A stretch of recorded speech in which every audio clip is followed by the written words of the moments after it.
Yeah, I mean, they're guys that I think, might have got a little bit overlooked last year with Justin Brazo having the season that he did. They're both point-of-game players. Matt Struthers is a guy that we brought in from Owen Sound, obviously with the Brett McKenzie trade, and ever since he's come in, he's flourished out there.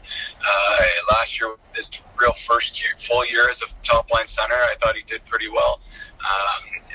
And we definitely look for both those guys to take a step. As far as Brad Chenier, I mean, he's kind of what we exemplify as a team. He's got skill, he's got heart, he's tough, and he's a kid that just puts the work in day out. So we're really looking for our young guys to follow the leads of those two young men. Yeah, Mason's he's the consummate professional. As soon as he got into our locker room, we saw that he was always up in the weight room after practices doing a little bit extra, always taking care of himself, very regimented when it comes to his nutrition.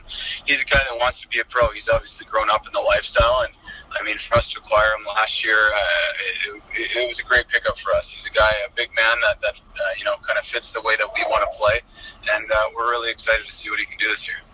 Yeah, and whenever it comes to Brandon, the first thing that jumps out at you is his size, his speed, his skill level.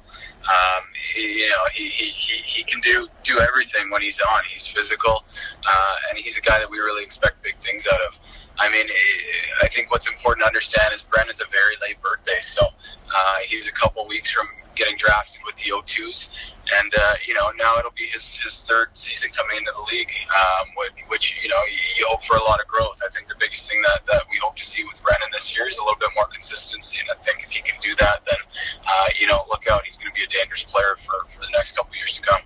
Yeah, Nick's a great kid for our team. On the back end, in today's game, you have to skate, and Nick can do that in spades. Like if it were up to him, he'd probably play 50 out of the 60 minutes in a hockey game, and he's probably capable of doing it just with the work that he's put in, the ability of his skating, and last year was a breakout season for him, and we expect him to continue. I think he was just scratching the surface. With Joe, he was a second-round pick. With a very high ceiling. I think the biggest thing for Joe this year is going to be getting used to the OHL level of practice every day, getting his work habits to where they need to be, because his skill level's there, and I think once he finds his stride, he's really going to have some success in this league. When it comes to Christian's a guy that we drafted 2 years ago in the 6th round, very skilled goalie. He's a guy that kind of does everything, plays the puck very well, very quick in his net, and he's kind of one of those hockey obsessed guys that he'll go home and it's hockey.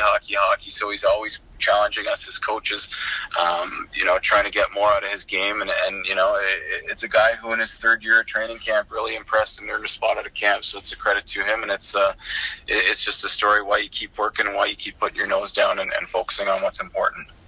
Well, what I think has happened is we've been able to acquire some good young talent over the last couple of years through the draft and through trades. For us, we want to move up. Obviously, the last 2 years we've been, to say an easy out, I think is a fair statement. We don't want to do that anymore. We want to push to go deeper in the playoffs, and that's the goal here. We think that we have guys in our dressing room that can do it, and it's a matter of, taking their roles assigned and stepping up and doing them well. So we're excited for the year, and we're looking to move forward. I mean, there's lots of guys: Harrison Keynes, Kyle Jackson, Luke Moncada, Mitch Russell. They're guys that we're really excited about. They're guys that, have had a taste of the league and are looking to take bigger roles, and that's the exciting part about junior hockey is there's opportunity, and even on the back end with returning guys like Braden Henderson, Pacey Schluting, Simon Rose, there's spots for grabs, and we want these guys to go show us what they've done all summer.